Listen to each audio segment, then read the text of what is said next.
आमदार मंदा म्हात्रेंच्या पीएनं फसवणूक केल्याचा आरोप समोर येतोय आणि नोकरीचा आमिष दाखवून लाखो रुपये लुटल्याचा दावा सुद्धा केला जातोय। रुपेश पाटील असं फसवणूक करणाऱ्याचं नाव आहे आणि आरोपी विरोधात सीबीडी पोलीस स्टेशनमध्ये तक्रार दाखल करण्यात आली आहे। मंदा म्हात्रेंना प्रकार कळताच त्यांनी पीएला कामावरून काढून सुद्धा टाकलंय।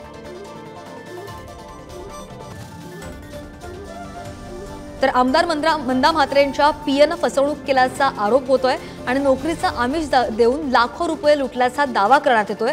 रुपेश पाटील असं फसवणूक करणाऱ्या आमदार मंदा म्हात्रेंच्या पीएचं नाव आहे आणि आरोपी विरोधात सीबीडी पोलीस स्टेशनमध्ये या संदर्भात तक्रार करण्यात आली आहे। मंदा म्हात्रेंना हा सगळा प्रकार कळताच त्यांच्या पीएला त्यांनी कामावरून काढून टाकलंय।